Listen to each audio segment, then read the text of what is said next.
sleep. Be with their families, Lord, during this time. Give them comfort. Everything that they do, Lord, you have your hand on it. For our city council.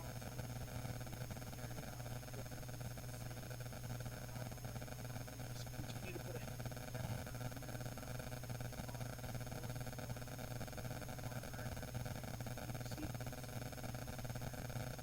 thank you for all that you do, Lord.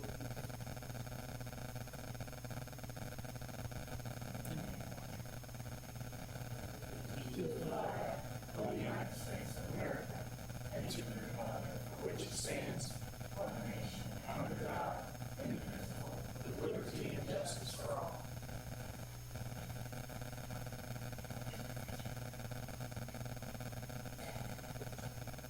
Roll call, please. Mayor Williams. Here. Deputy Mayor Goins.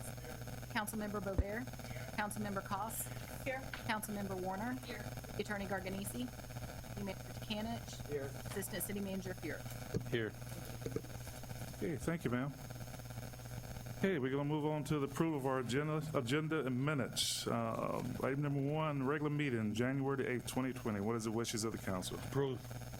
You got a motion from Councilman Bovair, Second. second from Councilwoman. You got an amendment?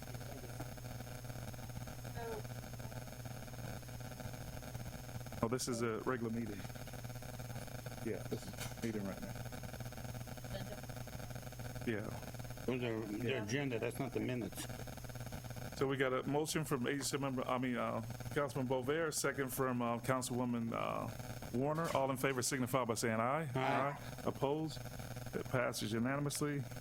And now we're going to move on to our minutes. Which,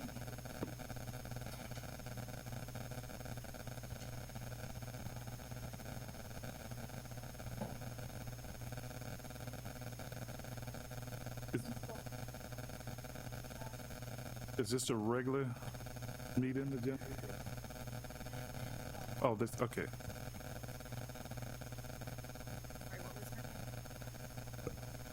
So the Cambridge Elementary Principal is Virginia Tagye, Tagye, not Christy Pemberton.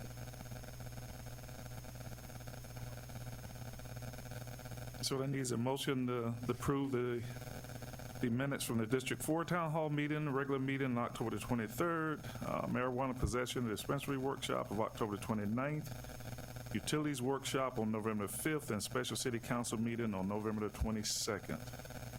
Motion to approve. We got a motion from Councilman Bovair, second from Deputy Mayor Goins. All in favor signify by saying aye. Aye. Opposed? Passes unanimously. We'll move on to awards and presentation. Up first, we have Ms. Hawkins from the Cocoa Village Playhouse. Good evening and Happy New Year, everyone, from the historic Cocoa Village Playhouse. A special thank you to City Manager Tick Kanich, who invited me tonight just to give you a couple of minutes to let you know that we're moving into the second half of our season. This is our 30th year, and I am so happy to report that our ticket sales are up 6% for the first part of the year, so that's wonderful. And right now we're in rehearsal for The Sound of Music, and I've brought materials which I'll hand to you when I'm finished. But The Sound of Music opens January 31st, and as always we run for 3 weekends, and I have another brochure that tells you the remaining shows of the season. This weekend we're happy to report that we're starting with our Spotlight series this weekend, which features Hot Pink and the band Hot Pink with the music of the Beatles. And on Sunday we're having the Florida State Magician Contest in partnership with the Magic Dove Magic Shop, and we're almost sold out for the entire weekend, so that's a great way to begin 2020. I'm also giving you a small brochure which informs you of the Expanding the Dream capital campaign, which is about to be moving into a public phase. I'm sure sure you've heard about the purchase of the Rimbert building just directly south of the theater. And this brochure explains the plans coming up, and it's conceptual right now. And we have a $2.5 million project that we're looking at, and we've raised $1,130,000 as of January 2nd, and much of that is through grant funding. So now we're about to be going public and starting to move to people to assist with this new expansion. And if you have any questions or would like information or a tour or anything, if you'll just reach out, I'll be happy to be there for you. So this is what's happening at the theater. We'll be fully running all through the summer, all the way to the middle of July, yes, before we start up for season 31. Are there any questions or comments or anything? Thank you for the update. Well, thank you, and thank you everyone for all of your support for the Playhouse. It is really our historic theater, and being a Cocoa resident, I strive so hard to bring the very best that I possibly can with the team to our theater. So thank you so much. I'll pass these over to City Manager. Thank you, ma'am. Thank you. Okay. Number 2, under awards and presentation, we have Mr. Thomas Redmond regarding homelessness. Welcome, sir. How are you doing, Mr. Mayor? I don't know how this works as far as putting my presentation up.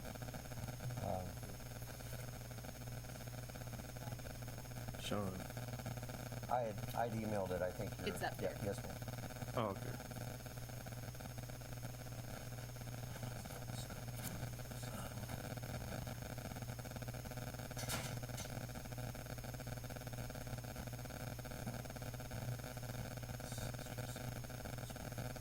That's it. Gotcha.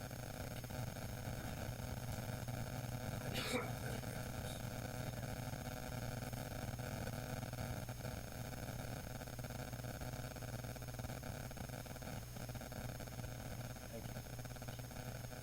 So, good evening, Mayor and Council. I apologize for not being technically ready for this evening.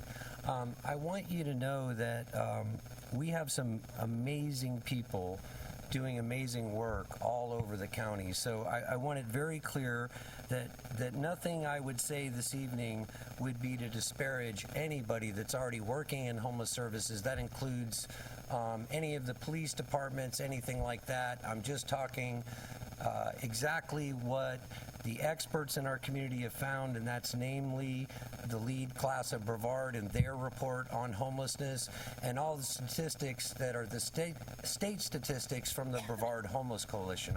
There is nothing aside from that in my presentation.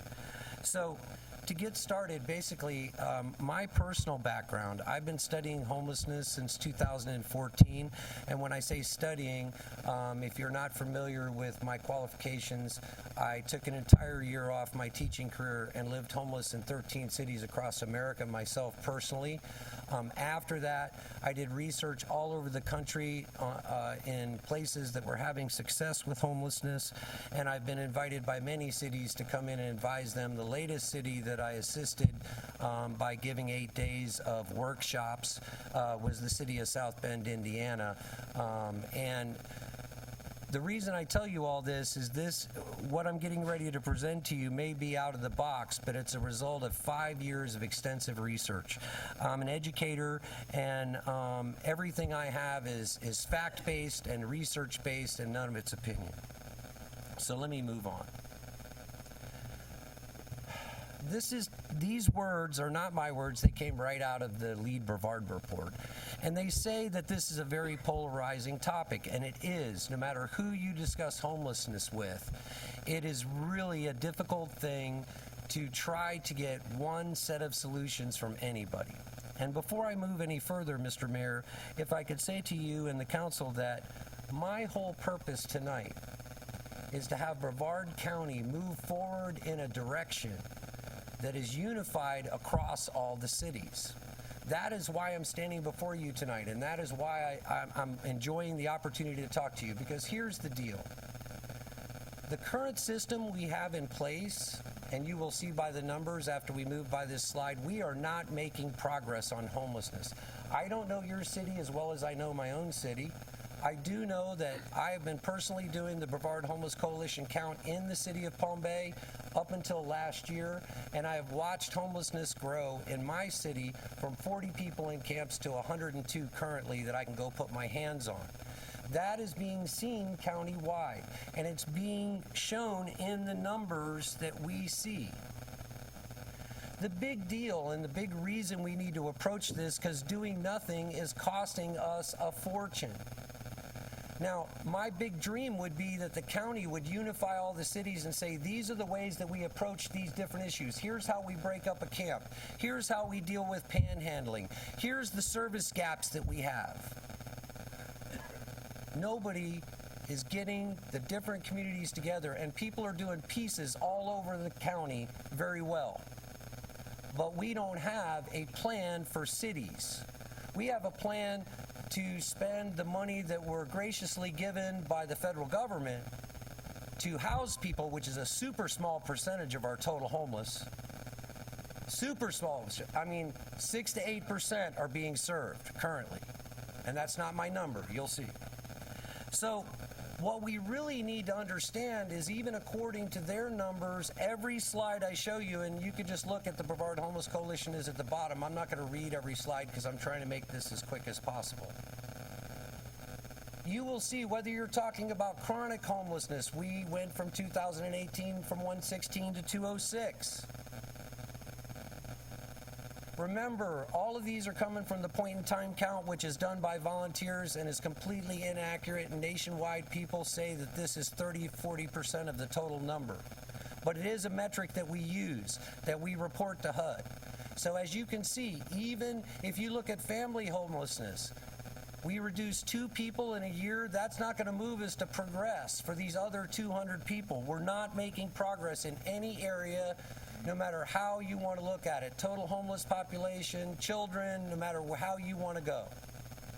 Now, I don't understand why we're not championing this across the county and coming up with solutions. And let me be clear, I'm not coming here to say we need to spend a bunch of government money. I'm saying we need leadership. What we did in the city of Palm Bay is we established a cold night shelter. We were the only community that didn't have one. We established it without a single cent of government money, just because the city council got behind it. That's leadership. We raised the money in 4 weeks, and it's open and sustainable for 5 years, the funding already. Okay? There's many things our community can do as a community to address these problems. Look at our homeless students. We have gone from 2,700 to 4,900 homeless students. Why is this not on the front page of the newspaper? These are children. Veterans, even though we've had all this money that was given by Mr. Obama in HUD-VASH dollars, we are still higher in veterans than we were. And again, none of these are my opinions. Every day on Facebook, I answer 10 to 20 people that are looking for help. In every community, we tell them to call 211. 211 is not an effective entry system for help. If you need proof, I can take you on a tour. You can meet 50 people any day. I am not disparaging 211. They do amazing work when it comes to disasters and that kind of thing, but they are not an entry system for the homeless.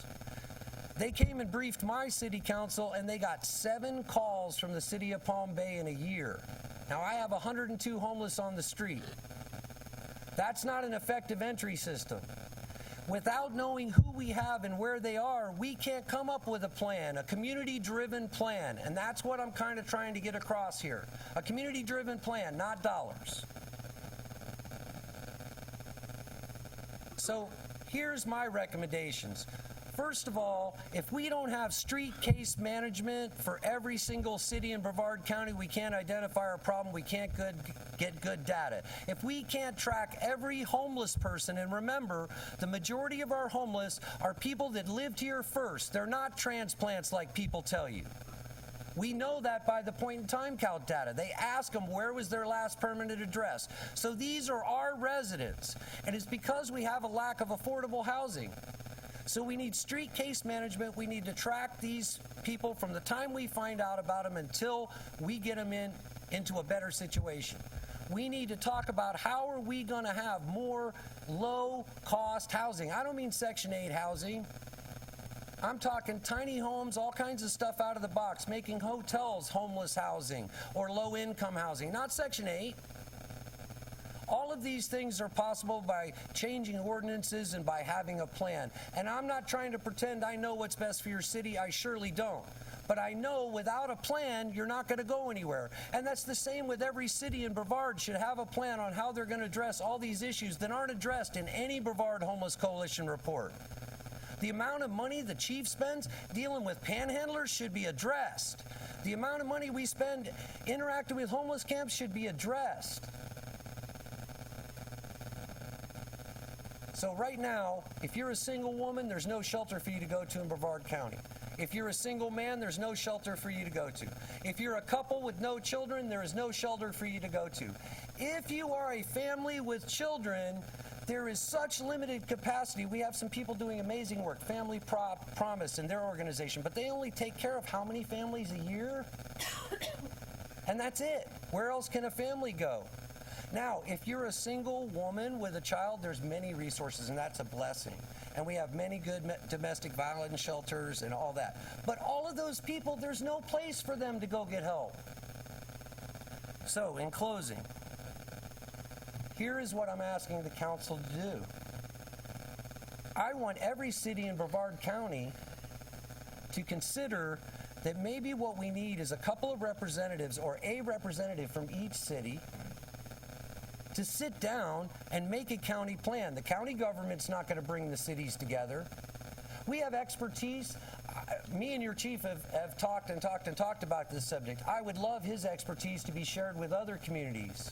And I'd love us to have a plan on how we're going to increase services without spending government dollars. Those are a finite thing. That's a finite thing. But when the community understands that this is not a bunch of drug addicts, it's because we have a lack of affordable housing and people can't get help, when they really realize that, we can raise community money, and it's not a fight over which nonprofit it goes to. It goes to the project. If we do project-based funding instead of nonprofit-based funding, some of these nonprofits, 66% of what we give them, and these are local nonprofits, and I'm not here to throw people under the bus, 66% goes to salaries. It doesn't even go to the people. I apologize. Did I have a time limit, Mr. Mayor? I'm but like 2 minutes Yes, from finish. 10 minutes, but I apologize. I didn't know I only had 10. May I continue, Mr. Mayor, or should I? yeah. I have 2 minutes left. I'm right at the end. Is that okay? So again, what I was saying was we need a plan. I'm not the expert that tells you what should be in your plan. You have those. We have them all over the county.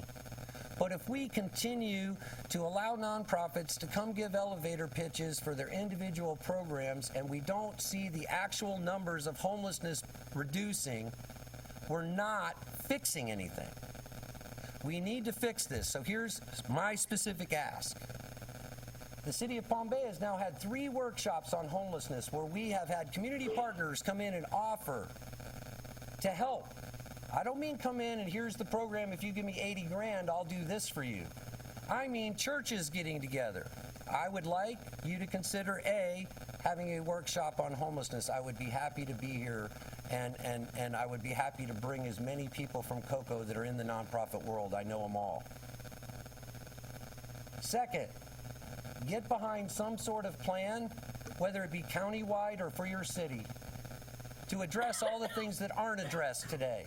because without a plan, we go nowhere. I'll take any questions. Thank you, Tom. Mr. Mayor. Appreciate you being here.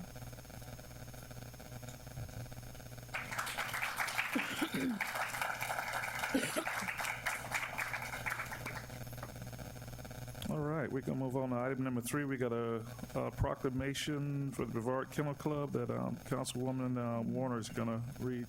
Yeah, I think I see some members of the Brevard Kennel Club in the audience. So I'm going to go ahead and read the proclamation if you guys want to come up.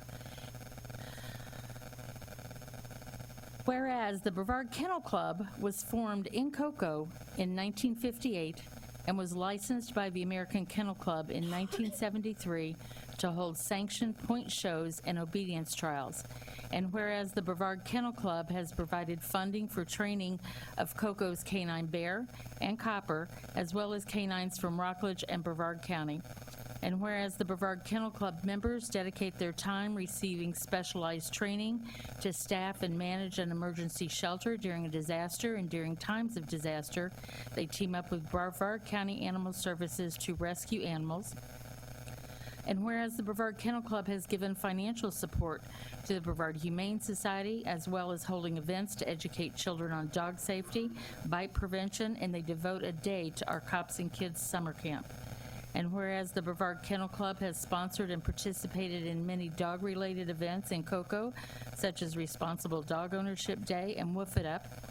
And whereas the Brevard Kennel Club helps host as well as represents Brevard County at the AKC National Dog Show, sponsored by Royal Canin, the largest dog show in the United States, and welcomes thousands of visitors to Central Florida from around the world. Now, therefore, Mayor Jake Williams, Jr., on behalf of the City Council of the City of Cocoa, Florida, do hereby honor the Brevard County Kennel Club for their hard work and dedication towards advancing the interests of purebred dogs and the welfare of animals in general through that of education, financial assistance to worthy animal-related causes, as well as protection and encouragement of dogs and dog ownership. Thank you all very much. I also have a plaque. Chief would like to come up here and help me with this. The plaque is to the Brevard Kennel Club in appreciation for your support of the Space Coast Police Canine Competition as a 2019 official sponsor. The Brevard Kennel Club for 2 years has been the primary sponsor for our canine competition that the police department hosts. And this year we were able to bring in competitors from Europe. So without their sponsorship, that would not be possible. This is a group of people that love dogs and do everything in our community. One of my favorite things that they do is the Cops and Kids Day, where they take children in our community who may not have a good experience or any experience with dogs, and they spend an entire day, they feed them lunch, and they teach them how to be safe around strange dogs, how to approach a strange dog, what to do if a dog attacks you, and teach them on an individual basis how to remain safe in our community where we often have aggressive dogs. So thank you all very much. We appreciate everything you do. And I'll let the chief help me give you guys this.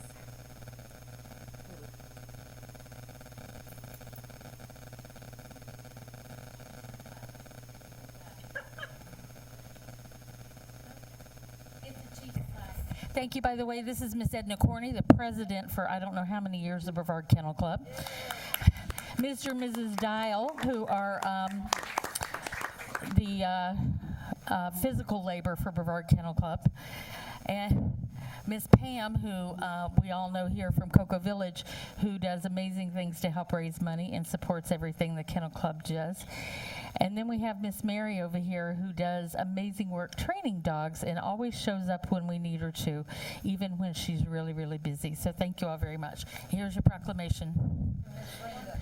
Well, yeah, I'm a member, but I wasn't going to say that. Thank you all. Good job.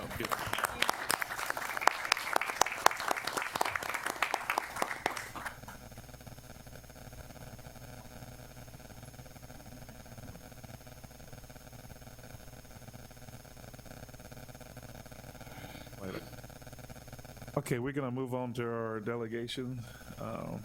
Seeing there's no more awards and presentation. First up, we got Miss Jerry Blanco.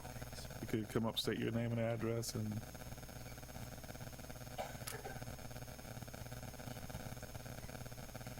got 3 minutes to expound on whatever it is you need to speak about. Good evening. Evening. Jerry Blanco, 2106 Ivy Drive, Cocoa, Florida. Thank you for allowing me to come up here and speak to you tonight. On December 11th, 2019, at the last City Council meeting, there was an agenda item. It was item number 7.6 under Council Business.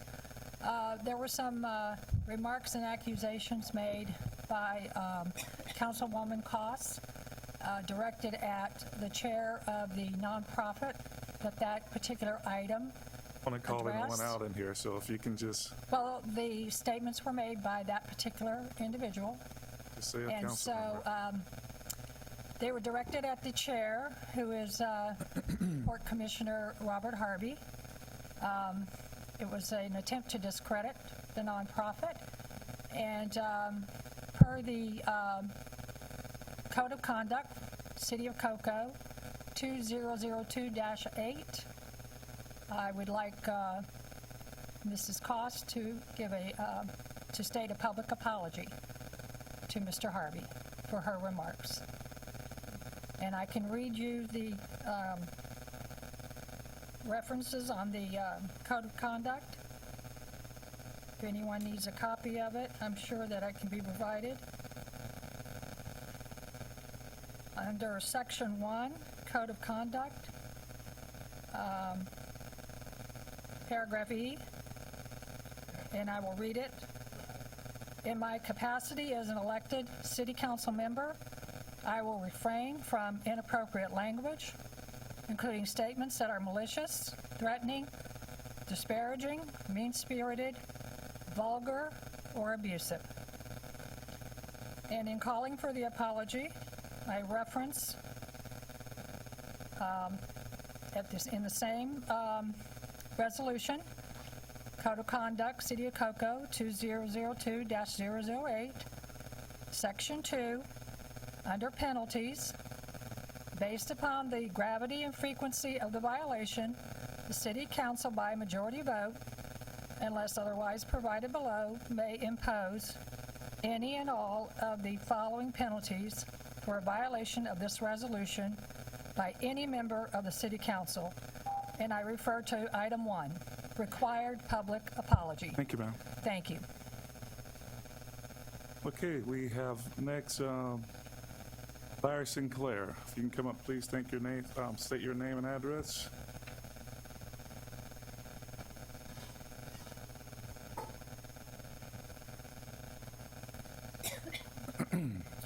Lawrence Sinclair, 1052 Mitchell Street, Cocoa, Florida. Since you've limited to 3 minutes, I'm going to say any concerned citizen that wants the facts of my statement tonight, they're available on my Facebook page in black and white written. I'm also here to address some statements and comments and accusations made on the December 11th City Council meeting, and I'm going to start with Mr. Williams. Sir, if you can please refrain from calling people out. If you want to read it, you read it. Excuse me, sir. Okay. According to the charter, you, Mrs. Koss, and others referred to me by name, by reference to documents that were provided by the city attorney's office that one council member has been distributing around town as factual. I have the right to respond to those accusations. So The comment made was that you, referring to Mr. Sinclair and Backrap, did not change the neighborhood of Broadmoor Acres, that is something that you did beginning in 2012. Those are your statements on the record. I'm now going to move to Mrs. Koss. And Mr. Williams, I'm going to be honest with you here. If you're going to address us, you address the council as a whole. If Okay. not, you can go sit down or leave. Excuse me, I Okay. can address, you made these You address the comments. council as a whole. Sir, please do not interrupt my 3 minutes. I'm gonna repeat this one more time. You address the council as a whole, not individually. Excuse me, you individually Okay. pointed me out, and Mrs. Koss committed fraud to affect a actual council I've made my vote. statement. That's the last Okay. time I'm going to say that to you. Councilmember Koss, you accused me through quote-unquote anonymous letter that you actually aided in the composition and the Chief, distribution. could you please remove him? I've asked him 3 times now. Excuse me, sir. I've asked you 3 times now. They address the council as a whole, not individually. Okay. Okay? All right. This council has accused me of fraudulent mortgages. This council has not accused you of nothing, This council sir. has accused me of fraudulent mortgages. I have 3 minutes, sir. If you interrupt me, I don't get my 3 minutes.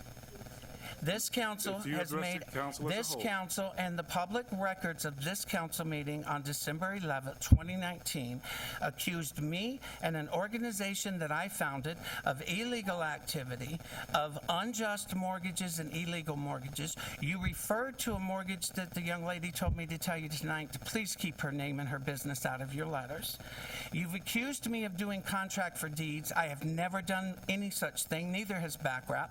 BackRap has never funded a mortgage or written a mortgage in its entire history of being organized. And the 10 properties that I represented before this council on February 27th of 2018, if you listen to my statement, it says until we can raise the money, I have gone to private sources to get the money to meet our mission, which is to put families in homes as owners, which is more than any one of you have done.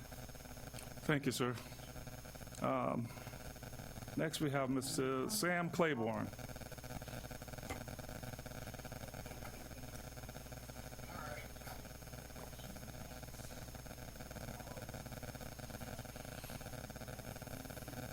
Welcome. Thank you. On behalf of Cocoa Youth Athletics Corporation, we just wanted to applaud our city councilmen and city councilwomen on the support that they have given to our youth in the city of Cocoa. We applaud you guys. You guys have done a tremendous job. We have a plaque here for you that we want to present to you on behalf of your support and your donations to Cocoa Youth League, and we are asking for your support again this upcoming season. I also want to thank Deputy Mayor Alex Goins and Matt. I don't know how to pronounce your last name. But with their help and their support, the updates that has been needed, tremendously needed, at Stradley Park are now in operations and getting dealt with. So we thank you guys so much. We are deeply appreciative of the service that you give to our community as a whole, and we just thank you and want to present you this plaque from Cocoa Youth Athletics. Thank you, sir. And just to add, the funds that you donated to our organization was able to open up so many doors for the youth of Cocoa. We can't even imagine if we didn't start with anything. The youth from Cocoa dedicated themselves to have an outstanding first season of football and cheer. And we continue with your support to build for the future. And hopefully, in the upcoming years, Stradley Park will be just as big as some of the other parks. And we will have, like 180 something? We had 180 to about 200 kids, girls and boys. So thank you guys so much.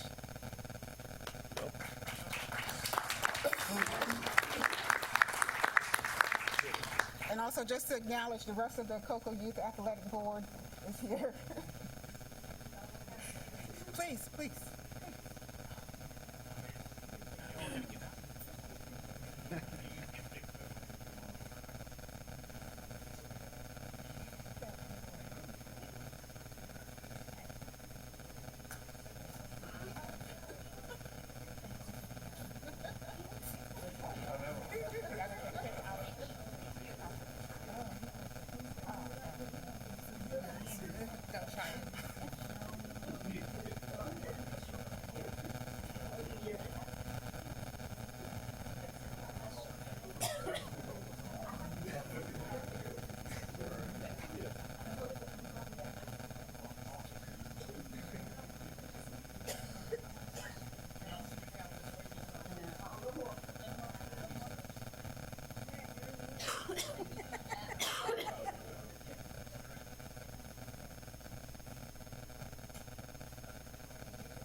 Okay. Up next, we have Miss Sudair.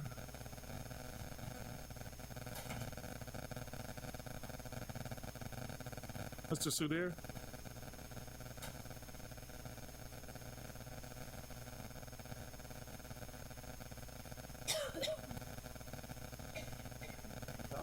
Yeah, SK or Sudair, is he not here or? Okay.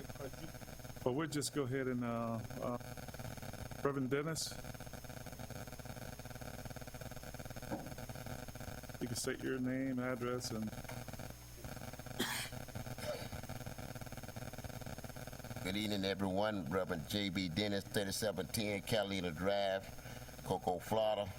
First, I'd like to thank Mrs. Warner for correcting me. I got my petition on the wrong letterhead. As a civil rights activist who is a lifetime member of the National Action Network, I work for the community. So I'm going to define the community.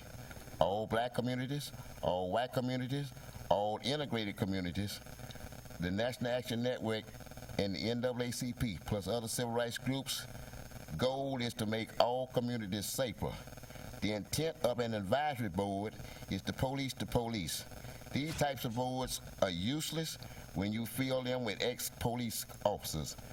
The mayor, I want to thank him that he has corrected his issue with Mr. Kevin McKeon, that's no longer eligible to be on this review board. The members of this community do not favor a pro-cop advisory board. I want to request this board meet every other month instead of quarterly. Quarterly makes the advisory board invisible, which leads to a lack of interest. And last thing I wanted to say, from the beginning we agreed that I would be only one ex-cop on this review board. So anyone else have one on there they need to think about removing them. Thank you very much. thank you, sir. I got a question. So in order to adjust or update the Citizen Review Board, would they have to come back as an agenda item? Yes. Yeah. I don't think there's any problem with having an ex-police officer on the advisory board. Get some good input and everything, and I don't think they should be removed. That's my opinion. Yes, he moved, yes. McCain's been moved, but Mr. Mike, his Klug is not leaving. He's going to be on that board forever. And I noticed his delegation, but it does bring up a question there, Mr. City Attorney. It does bring up a question because it was brought to my attention that he was possibly not eligible even at the last meeting they had, and there was some action that took place that he was involved in. How do we go about correcting that? I'll have to take a look and see whether, with the clerk, and see whether or not, I guess, the board member met the qualifications to serve. If not, then we would have to address that appointment. As for the action, I wasn't at the last meeting, so I'm not sure what that action was. But the board certainly can reconsider any action or any recommendation that they provided with a new board member. Yeah, because it was my understanding he wasn't eligible at that time. I apologize for my voice because I've been that's suffering right. with laryngitis for 3 days. I don't know why. Yes, he was. Basically, what we need is for you to appoint Yes, I someone got else. to appoint someone else, yes. Okay. Okay, thank you, sir.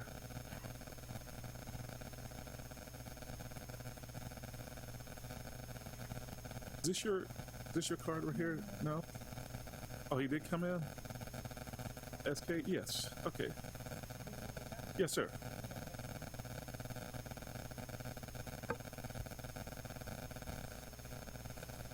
You have 3 minutes, sir.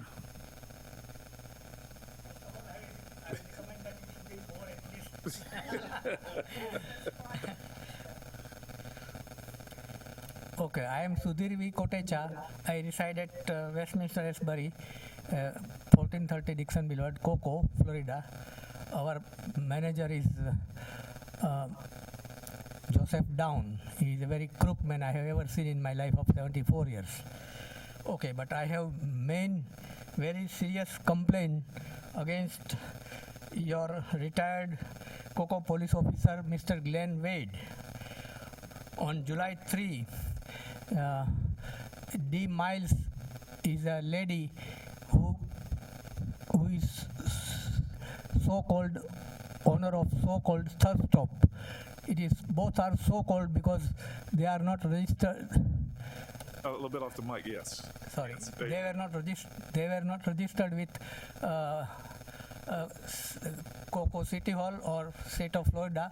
They have not paid any tax, so they are not registered. And she called on July 3, Glenn Wade, and filed a complaint that I steal a rocking chair, which was owned by her, and that's her store. But Glenn Wade should not have taken that complaint because third store is not registered, and he should have asked registration papers of third store and the ownership of that lady. But he didn't ask anything. He simply took the complaint. Not only that, he added burglary in that complaint and reported the burglary to Cocoa Police Department and State of Attorney.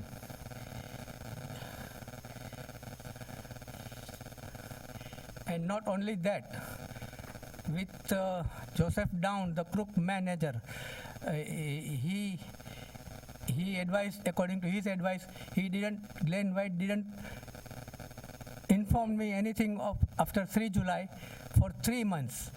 And Joseph Down called the police, BCSO, on October 9, Tuesday, around 1 p.m. And at the same time, he called me to come to the reception area because he said, I have some work with you. And when I came to reception, BCSO handcuffed and took me to the jail. And as per law, that would allow me to call somebody. They did not allow me to call anybody.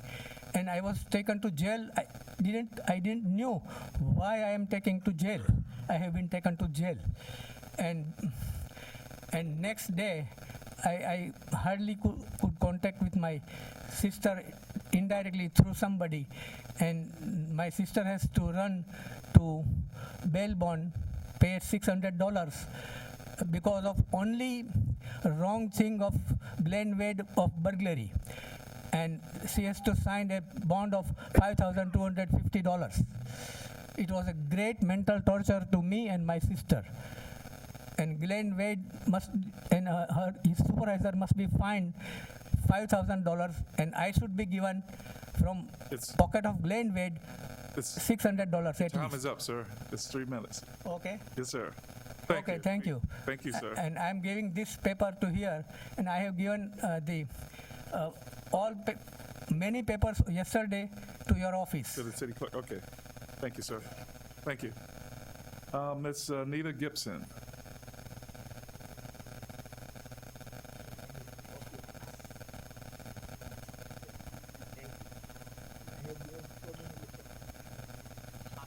Good evening, everybody. Good evening. I appreciate your time for allowing me to speak in front of you.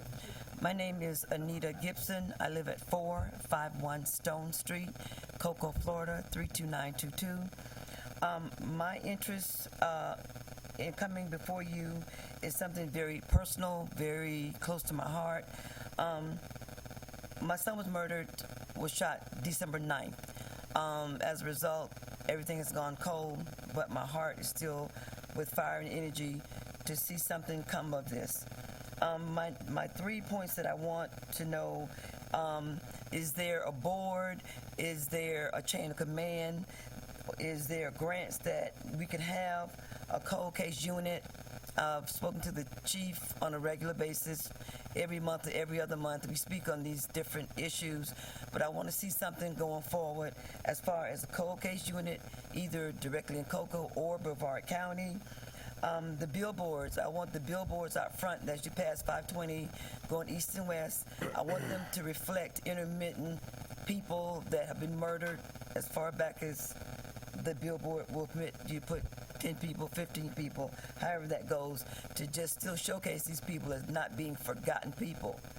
And Crime Line, I've been in contact or trying to get in contact with Barbara Bergen with Crime Line to see if there's something I can do personally on Crime Line to facilitate any phone calls, anything. I don't have my ear to the ground as my daughter-in-law and other people as far as what happens in the neighborhood. But I would certainly pass along anything I know or I hear as we have been doing to Cocoa Police Department. And I'll take a second to say that Chief Cantaloupe and I and Anthony Colombo and I have been in constant contact. I trust in them saying, we're looking, we're searching, nobody's come forward. Basically, they're more or less going to have to fall on the ground and put the gun up in the air for something to happen. But that doesn't stop or quench my desire to have something happen on the murder of my son. He died May 1st, 2017, and that's something I will never forget as long as I live and breathe. And there's something that has to come of this. It can't just be a cold case. Oh, I'm sorry for your loss, and move on.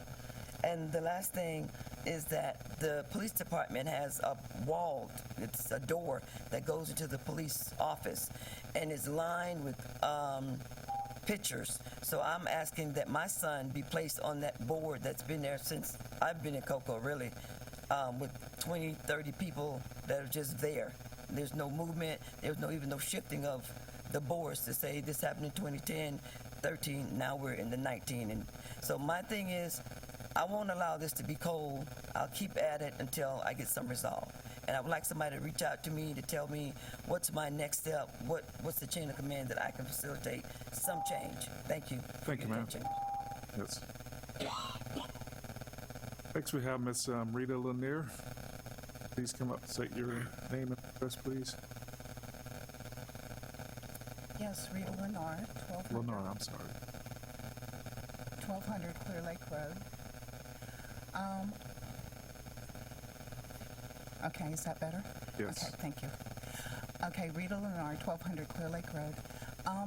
I'm here again to ask you to please take another look at the policies and procedures for the Cocoa Police Department about investigating calls that they're called to, because what Mr. Cotecho was trying to convey is that he was falsely charged by the Cocoa Police Department and caused a lot of harm because of it, and he's still suffering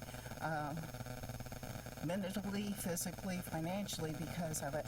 And I think that those policies that I tried to get you to look at would help. Furthermore, I was promised by the chief that I'd be provided a copy of the policy and procedure for officers that are supposed to investigate calls that they're called to, and I was never given that. And as to the homelessness they were talking about earlier, you might have a couple more elderly homeless people, unfairly homeless because of the Cocoa Police Department and because of what he was just saying about that administrator and this mob. As I know it's hard to believe, but there's a mob that exists at Westminster, approximately 15 tenants out of 268 tenants that live there. And this mob is organized by Dee Miles, which is the woman that called the police on him because she has this thrift store. The chief knows that the thrift store is not a legitimate thrift store. He knows it. And he's kind of helping them along. And they're just like renaming, playing games just to be able to get by. They're laundering money through the thrift store. They're not accounting for all the money. They won't provide the tenants with the bylaws or allow them to see. They claim to be a nonprofit. They've been doing this for about 7 years, and just in March 11, 2019, with the chief's help, they finally registered as a nonprofit organization for Asbury Arms Residents Association, supposedly running all these businesses where they charge and collect money that they don't count for a lot of the money. And I think that it would be really helpful if you would please revisit the policies and procedures that I presented. I think they'd be helpful. Thank you, ma'am. Okay, that's all we have for delegations.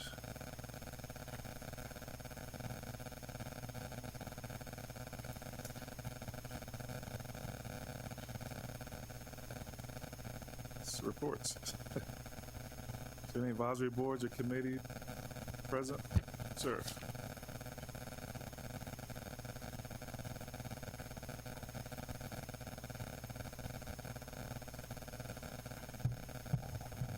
Good evening, Mr. Mayor, Council.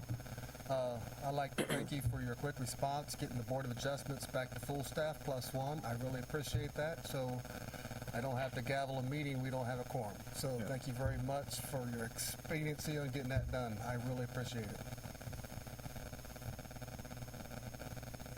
Samantha as well with the Citizens Academy. Starting to get involved in what's happening with the city. City administration.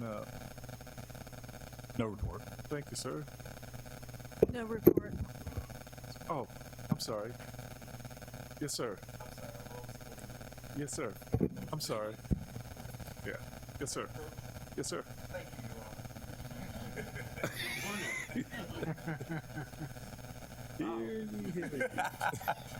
Attorney Alton Edmond, Chairman of the COCO PD Citizen Advisory Board. I do have concerns, and I'm looking forward to hearing how the issue as to the motion made by Mr. McCann can be resolved, as he was ineligible at the time he made that motion.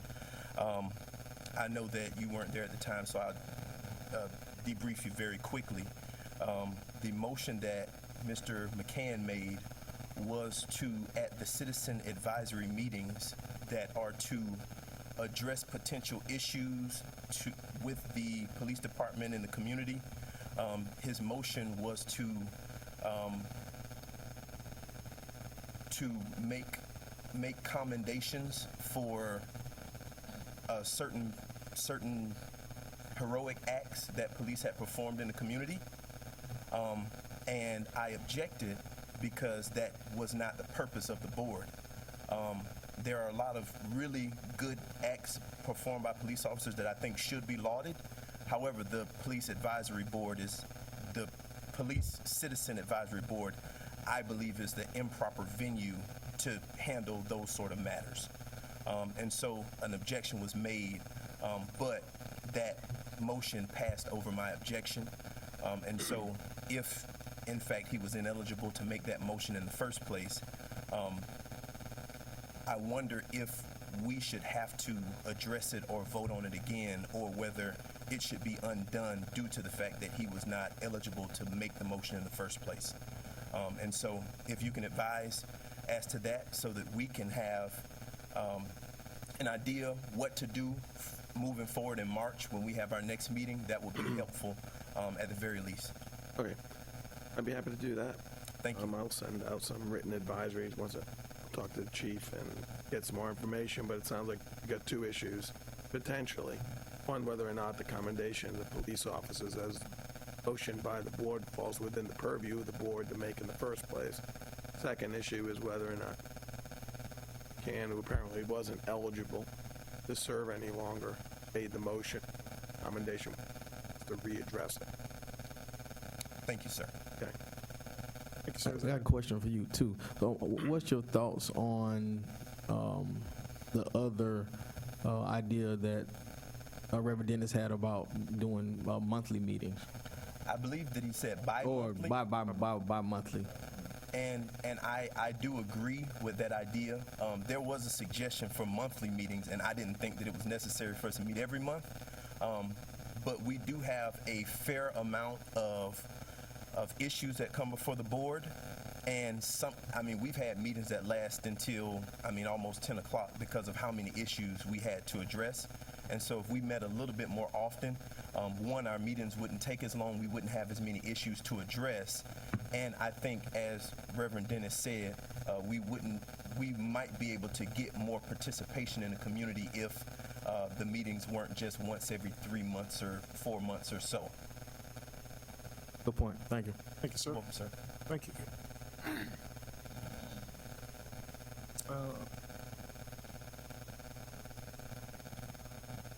Did you? Okay. Chief Cantaloupe. I just wanted to remind everybody that tomorrow is National Law Enforcement Appreciation Day. So if you happen to encounter law enforcement or have any time to encounter a law enforcement officer tomorrow, I just ask to thank them.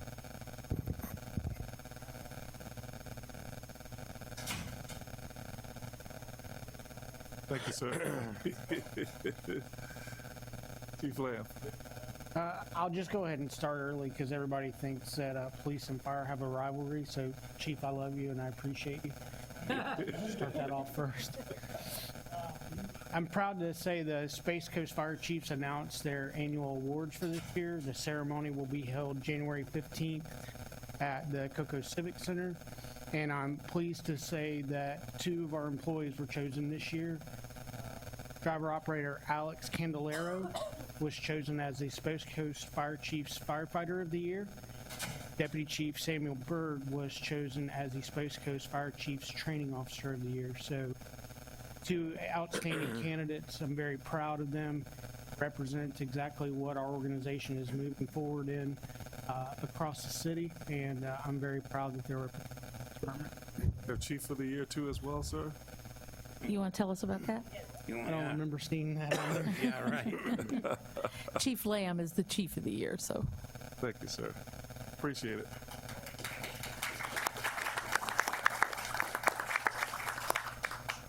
It's fun. Just wanted to remind you, Friday is our annual Economic Development Breakfast at the Civic Center. It begins at 7:30 if you want a hot breakfast. Please come in. Yes, ma'am. And can we, I don't know if we park it across the street, if we could. We can.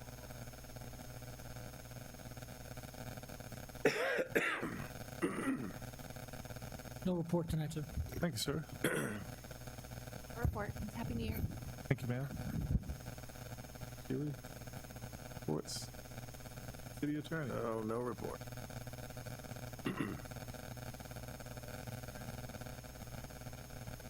Right. Mr. Bovair.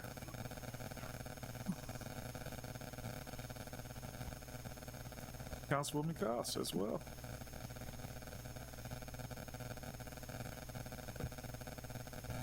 So I will make a statement that is in response to Mr. Harvey's letter, requesting my apology or censure. As an elected official, I have a responsibility to understand the business of organizations seeking support with public resources. Attacking me personally will not distract or intimidate me. And I'm sorry you took it personally. It certainly wasn't intended to be personal. I have a duty to ensure our city agreements are clean and for the public good. I'm not going to stop asking questions. I've reviewed the transcripts. I do want to correct and apologize for the words "a court case won." The reference was to a complaint for eviction. It was settled out of court, not ruled on. The terms, of course, were favorable for the defendant. They did not get evicted. They did not lose the $7,000 deposit. They were able to purchase their home. Again, my request is for transparency. Can BCRAP clarify the business model? What property does BCRAP own versus control? What is the relationship between the nonprofit BCRAP and for-profit entities? I understand investors should be rewarded for risk. However, the City of Cocoa should have confidence that no lines are crossed when there's a city agreement involved. I'm confident we can clear up these questions with transparency. I would really like to be able to work with BCRAP, with Mr. Harvey, for the betterment of Broadmoor Acres and the overall good of Cocoa. I don't like having a bullseye on my back.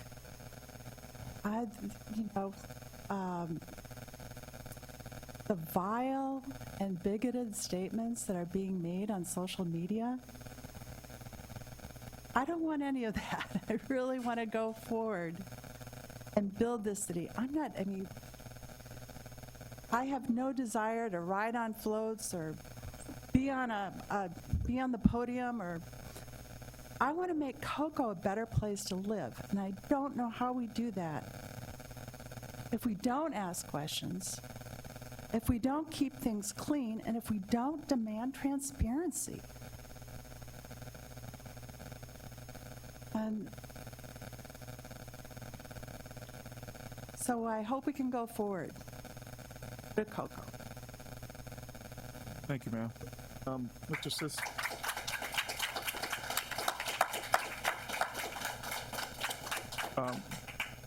City manager, I'm sorry.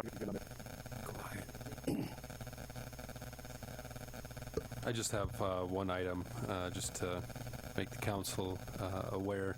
Did attend it's referred to as a forum yesterday related to the opportunity zones, and it was a program that was put on by the federal government, really meant to bring in all the federal agencies and what they can do to provide support within the opportunity zones. While there wasn't a whole lot of new information related to what those organizations are providing, there were some recent changes. Actually, the last round of changes, the third revision to the regulations related to opportunity zones, was just passed prior to the end of the year. And so the latest changes in regulations are out. I think this was more of a forum to promote the opportunity zones, but at the same time, I guess the good part of the forum was that they had actual developers as well as fund managers. So folks that actually have projects in opportunity zones, have completed projects in opportunity zones, and allowed for the time to ask questions and gain some information as to how, as a city, we could promote our specific zones and see the same economic benefits that may be seen in some of the other areas of the country. And so bringing that back to the staff level, and certainly have some follow-up with a few members present at the forum, but we'll continue to be working on that. Thank you, sir. Mr. City Manager. Yes, Mr. Mayor, members of council. Just a couple items. You all may have received from Representative Soroy Tuesday, January 21st, be holding a Brevard County Day at the Capitol. So you need to know SVP, we got it yesterday afternoon. There's an RSVP as to whether or not to participate. It's a one-day event. Soroy previously has desired to bring on Brevard County similar to some other counties do, and they have a specific county day. So that's Tuesday, January 21st. So I'll have the clerk follow up with each of you to find out who would like to attend, and then find out and then make the arrangements as necessary.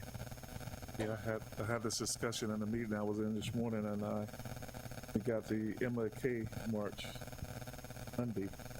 We got a council meeting that Wednesday. So I'm going to have to decline it, just, you know. Is there anybody else that... I would not be opposed to it if I wouldn't want to drive by myself, I'll tell you that.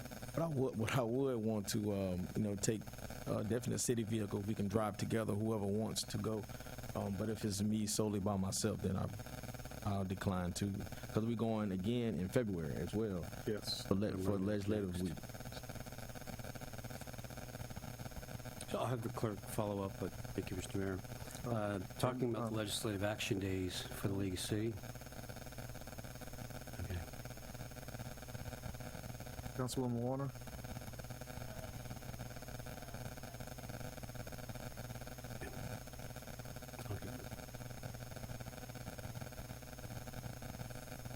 So the Florida League of Cities Legislative Action Day are February 11th, 12th.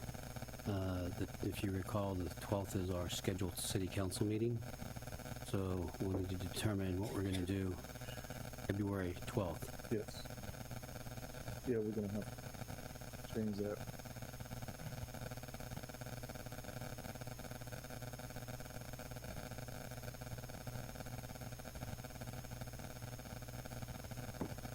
A meeting the week before P&Z.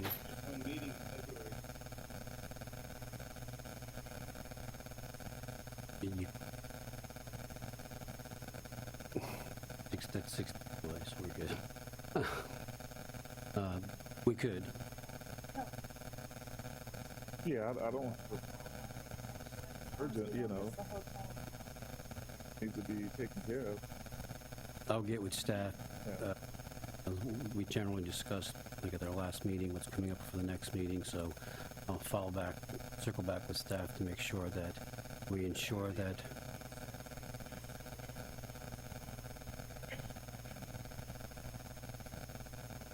I think that's,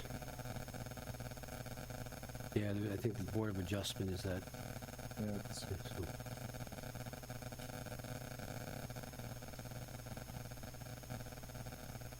Okay. So there's that, and then the next thing is there a consensus among council so the city clerk can cancel the meeting on the 12th? Yes. And then just to update council, and you received the city attorney's email December 1st regarding the Rush Marine bid protest. The public review committee's been held. Decision's been provided the response has been provided to Rush Marine, and they have so many days to notify us, and we encourage them if they want on the January 22nd meeting to just please refer to the December 31st email from the city attorney regarding contact, with the contestant and/or the awardee. That's all I have, Mr. Mayor. Thank you. Okay, thank you, sir. I just have a couple of things, and there was a statement here made that was made in earlier that I stated that I had went into a certain community in the city of Cocoa and cleaned it up. That's not true. That's not what was stated in that meeting. What was stated in that meeting is that it was an effort between a proactive code enforcement, policing, and a home maintenance plan that a team of individuals was involved in creating, and that being the code enforcement staff and the city council at the time. So just wanted to correct that statement that was made in here.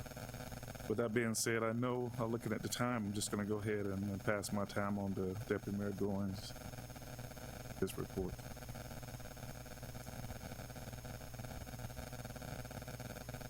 Good evening. I appreciate everyone for coming out tonight. I apologize. Sometimes council meetings sometimes get a little difficult and trying at times, but again, I appreciate everyone's input and thoughts. There's one item that was not on the agenda, but I had the city manager go make copies for the donation application request. What I would like for the applicant, Nicole Dyer and/or Victoria Michener, to come and kind of have a brief, maybe a brief 1-minute summary on the event that you are requesting sponsorship for. Hello, everyone. Thank you for having me, Mr. Mayor. My name is Nicole Dyer. I am a veteran business owner and have been a resident of Brevard County for about 5 years. I recently quit my job about a few months ago to start out being an entrepreneur. While I was in my venture becoming an entrepreneur, I realized there was not a lot of resources and help for other entrepreneurs, small business owners, and like-minded others for help. So I created this event, the first Young Black Entrepreneurship Expo that will be at the Cocoa Civic Center. And we're asking for the City of Cocoa's help for us to make this a success. We will be providing information from the local SBA and other tips to people who come to this event on how to start their businesses, how to maintain it, and how to grow it. What do you think the attendee, as far as the attendance, how many people you think would be attending this event? Well, as far as right now, we actually have about 200 registered people that are coming to this event. We have over about 5,000 views on Facebook for this event. So we are expecting over about 200 guests. And it is Saturday, January 18th, from 12 o'clock to 4 o'clock at our Cocoa Civic Center as well. So that is correct. And if the City of Cocoa wishes to help with this sponsorship, we are in return wanting to promote you to City of Cocoa. You will be on the flyer, you will be on the program and mentioned at the event, and you will also have a free table if you would like to come and vendor at the event. Okay, thank you. Appreciate it. You're welcome. So I want to get a consensus. Well, I guess I have to make a motion for the City Council to help this young lady with this event. I was fortunate to have a father that started a business in 1979, so I'm kind of. Some people say I have a silver spoon in my mouth, but when you are young and don't have anyone in your family that can give you information about starting a business, events like this can encourage a lot of young people, and I believe they can encourage a lot of people to possibly open up businesses in the city of Cocoa. She offered a free table for the city. And hopefully we can take advantage of that. And again, that it could be something where we can spark partnerships and or maybe new employees as well to fill some of the openings that we have right now. So I'm requesting that the council, if not the full 120, that's what it would be, $120 a piece for the $600, but definitely donate something if you can, because we don't have a whole lot of money to give throughout the year, and I know it's early, but her event is the 18th, and she really needs these funds. So I'll support. Thank you. I'll support. Thank you. All right. So I make a motion to accept the application and approve the application for the $600. Second. Got a motion from Deputy Mayor Goins, a second from Councilwoman Cost. All in favor? Mr. Mayor? Yes, ma'am. The city attorney is... Oh, okay. Sorry about that. Okay, I'm going to close it at this time to the council and open up to the public for any public input, if anyone, to this item. Seeing none, I'll close it at this time. Back to the council. We got a motion from Deputy Mayor Goins, Councilwoman Cost. All in favor signify by saying aye. Aye. Opposed? It passes unanimously. Thank you, sir. Thank you. So there's a few more other things. We had a really great 2 events that we had. The police department, the workshop we had for strategic planning. I believe it was very helpful. We didn't have a lot of citizen input like we really wanted. I desire when we have events like that, because we have a lot of complaints at times about the police department, but when we have these workshops, sometimes people, they're uneasy about coming to open forum. So I slightly understand that as well. But it was amazing dialogue. I believe it was open, it was transparent, it was to the point, it was direct, and I really enjoy the time that we had in both events. But there was some negative comments that was made, definitely after the first one. And I spoke to Chief about this as well, and I talked to City Manager about it. And the comments that was made at the event was that we need more minority leadership in our police department. And that's pretty much for the gist of the conversation.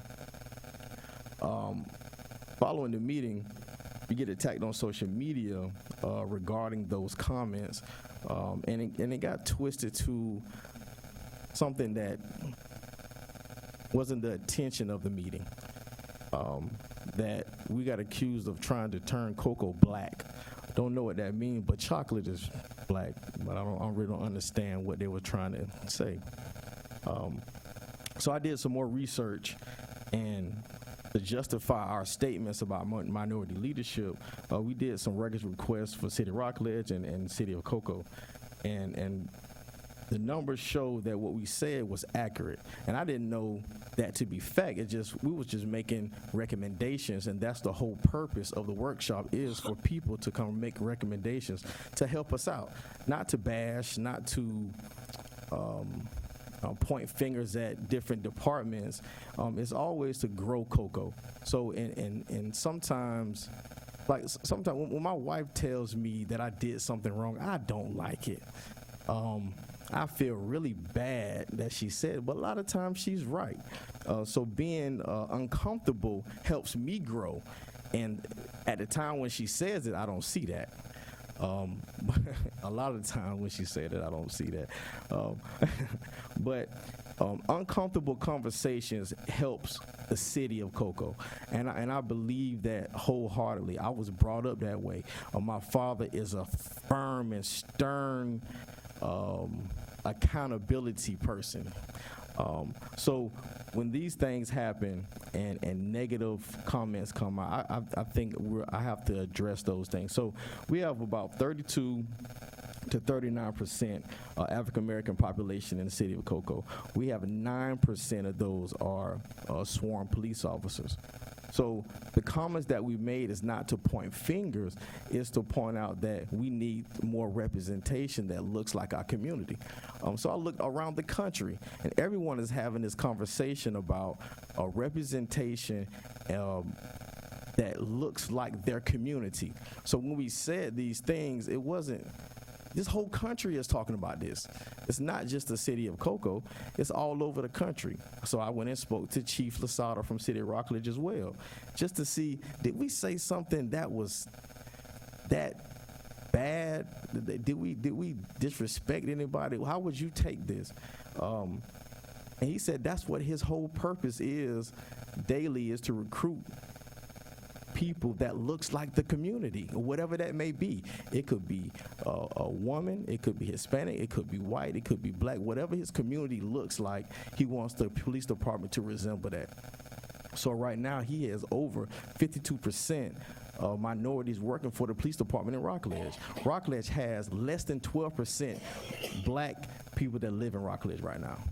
So I say that to say this: when we have these police workshops, or any workshop, or we have a parking study, whatever it is, when we have uncomfortable conversation, it's not to bash anyone, it's to help the city.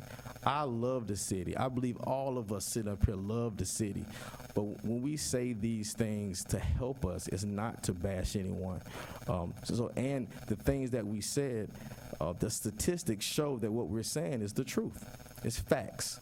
So we're not, the intention was not to bash anyone. So I just want to clear that up. I know some people may see it on social media, and things get twisted so much, especially on social media, because everyone is a gorilla on social media. They get behind that computer and they just get to typing and going crazy. And so I want everyone to know that our intention is not to turn the city black. It is to allow the city to be representative of the community which it serves. And I think that's fair. I think that's a fair assessment of our city as a whole. I know you want me to be quiet. So I just wanted to say that. So, but it was an awesome event.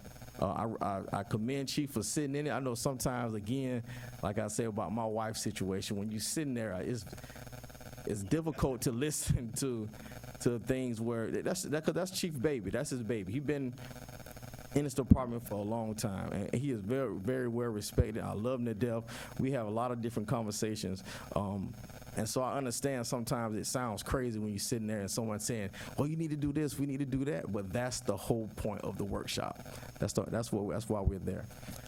So there's two other events in District 1 that's coming. We have a new, so one second. Will somebody call Alex's wife and tell her she needs to record this meeting and make Yeah, sure she I'm saves venting. that? I need a hug too, probably. Pastor Jarvis in My Community Cares has a grand opening with the awesome program, the Reentry Center of Brevard. It is opening Friday, January 10th, 8:30 a.m. to 5 p.m., and that's at 825 Temple Street, Cocoa, which is it used to be the old office for PDM projects a long time ago. But this program is for inmates who are trying to get back in society. I think we all need inmates that can come out and start getting a job, learn how to pay their bills, learn how to get a bank account, so they won't go back and do the same thing that got them into trouble in the first place. So if you can support that event, I think Tyler Sawaras, Representative Sawaras, I think David Mayfield will be there as well. Space Coast Daily will be there. So if the council would like to be there, I would definitely love for them to be there as well. I know it's the same time as our economic breakfast, but they have another one at 5 o'clock as well. So one at 8:30 and one at 5 o'clock. And we already talked about the first annual Young Entrepreneurship Expo. If the council can, maybe breeze through and, show your face, wave your hands so people can see us as well, I think that'll be liked as well. So I appreciate everybody. Let's start the meeting, I guess. Yeah, appreciate the comments. Appreciate everybody's comments, and like you, my goal is just to move us forward and move us into the next phase. Just growing, just a better cocoa than we've seen in the past, and that's what we all want. So, Right. With that being said, I need a motion for our consent agenda. Make a motion to accept the consent agenda. The what? Consent agenda. Okay. Second. We got a motion from Councilman Bovair, a second from Deputy Mayor Goins. John, do we math on that second item? You were going to on the math? Yes, it was. So it is correct. Okay. Well, Sorry, it's not no, it's not corrected on here, but Oh, Yeah. okay, it's been corrected. It was a little bit off. It's like 5.56, something like that. yeah. Okay, we have a motion from Councilman Bovair, a second from Deputy Mayor Goins. All in favor signify by saying aye. Aye. Opposed? It passes unanimously. We're going to move on to our public hearing. All right. First, ordinance 26-2019, ordinance of the City Council of the City of Cocoa, Brevard County, Florida, amending Section 2-4 of the City Code to allow preferences for local vendors as to city purchases, providing for the repeal of prior inconsistent ordinances and resolutions, incorporation into the code, severability, and an effective date. Second and final reading. Thank you, sir. Because this is a public hearing, at this time, I'm going to go ahead and close this item to the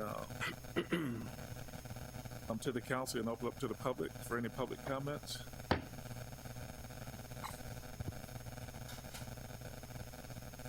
Seeing none, I'll close it at this time and reopen it to the council. What are the wishes of the council? Motion to approve. I'll second, but discussion. Got a motion from Councilman Bovair, a second from Councilwoman Costs. I was asked John to explain again.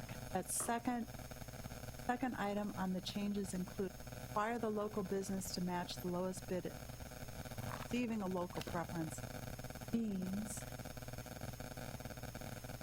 It essentially means if they are within the 5%, they get local preference, and then they have the opportunity to match the lowest bid, and then they could be awarded the bid.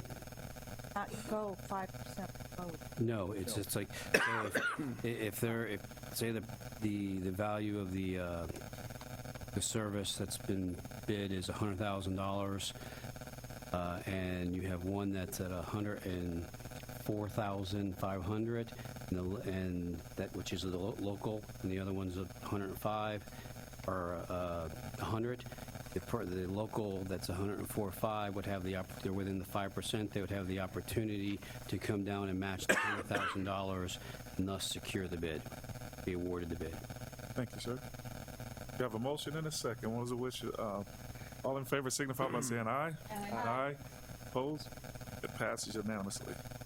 Item number 2. All right, ordinance 24-2019, an ordinance of the City Council of the City of Cocoa, Brevard County, Florida, annexing approximately 139.23 acres of real property generally located at the intersection of State Road 524 and State Roads 520, and more specifically west of Adamson Road and north of State Road 520 and 524.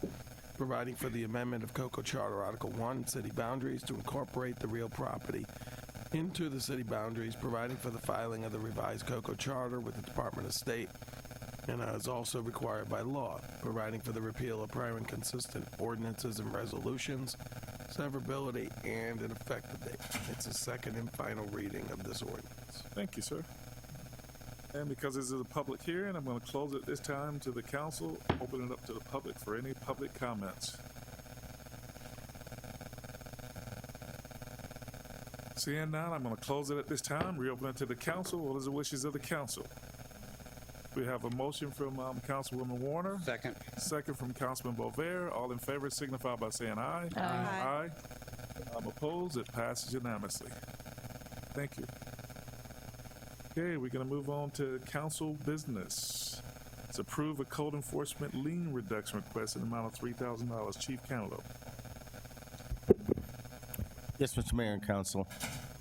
We're asking that lien for residents. Just stop.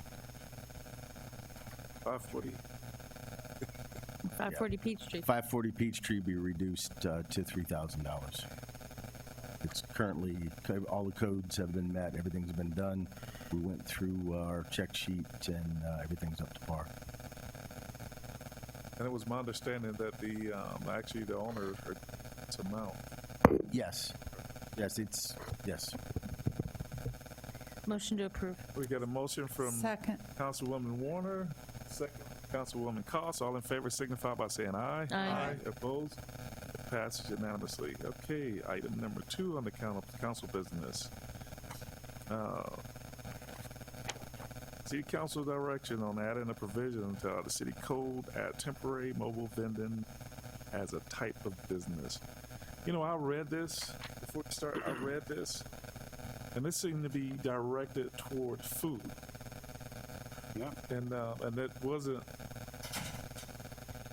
my understanding when it came to mobile vending, and what I was looking at was not just food. And I know that there were several. Like mobile detailing. Yeah, and that kind of stuff. yeah, and none of that's we already covered. have that though, don't we? No, it's not allowed. That's in the mobile vending. I thought we already allowed like mobile car wash and mobile mechanics and that kind of stuff. Correct.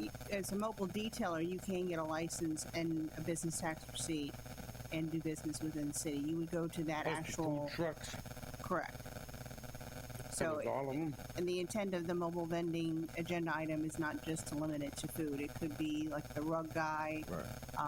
If a detail company actually wanted to set up at a vacant lot, and then it clarified the difference between fundraisers and like temporary sales, whether it's just for one weekend or whether it's a more permanent every weekend kind of thing. They would have to show a license, tax receipt, business tax license, right? If the police were to go over there and ask them, they'd have to produce a. Correct. Probably be code enforcement that would check on Do them. we set a fine for that if they don't have one, or how does that work? They would have to, typically code enforcement would give them a warning that they would need to obtain a business tax receipt, and then they would come into the office, keep track of that. If they continue to mobile vend, then they could take them to the code board, cite the property owner. Because my concern was when I looked at this right here, and I'm looking at this one page, and I know that request was for, and I seen here the staff was asked to research adding a provision to city code. But no, staff was asked to research and see what other cities were doing and to bring that back to us, so that, because I would have liked to have seen and read myself what other cities were doing. The fact that, you know, the city manager's office, community service director, police chief, code enforcement, city attorney, you all have met and discussed this. Well, I would have like to have had the opportunity to read what other cities were doing and come up with my own opinion as well, and compare it to what you all have come up with. But I mean, that's me personally, you know, and that's where my concern was. So, I mean, I appreciate everybody's due diligence here, but I just like doing my own homework at times. And we can certainly Seeing it. provide all the documentation Yeah. that we had, Yeah. because we did do that. We looked at the city of Orlando, all of the cities within the Brevard County, and actually some of the other cities, because it just got a little confusing as to, like, Orlando, they do a lot of mobile food vending. And so finding the difference between the mobile food vending with the city of Orlando and then what other cities are doing, like the city of Rockledge, County, and some of the other larger counties throughout the state of Florida. So we wanted to kind of differentiate, first of all, like fundraisers, because there was an issue where people were saying they were a fundraiser, but they didn't have any documentation that it was actually a fundraiser. For example, you know, somebody who's just trying to support their child through college, whether that's a fundraiser versus like Cocoa High School that was doing fundraisers. Yeah, and then I looked at comparison was so Miami-Dade and Fort Pierce and Orlando, and I'm sitting here thinking, well, we're smaller version, a super smaller version than those cities. So I was just, you know, just wondering about the comparisons and all. But anyway, that's just Okay, I'll make a motion that we approve. What are you approving? We, This item's for direction, and if we're, what we can do is we can, one, bring it back for further direction. We can put together maybe with cities that was researched, put together a Excel spreadsheet, a table that identify the various uses by city, what's allowed, if there's any nuances to that, and maybe in a miscellaneous section, where we can proceed forward with working with the city attorney's office, provide that information in terms of drafting an ordinance, and provide that information as backup information and included in the agenda item as well. that's why I was making a motion to add the provision to the code. Can we kind of, when we start doing your spreadsheets and whatever, I mean, the mayor's comment about some of these cities are huge, and the same thing that would apply to them doesn't necessarily apply to us. So can we maybe look at cities like 50,000 and under as opposed to some of these 500,000 resident Yes. cities? Okay. It's not in the agenda item, but we did look at the different cities within, like city of Rockledge, city of Titusville, the different cities within. Yeah, I'd just like to the stick to maybe like, 50,000 and below, so we have cities that are more similar to us. I can also provide a more detailed map. I kind of outlined the sections where we thought mobile vending would be appropriate. And Yeah. speaking with Deputy Mayor Goins, I'll actually provide a map so you can clearly see where that would be allowed and where it wouldn't be. We certainly don't want any conflicts with restaurants Correct. and some other.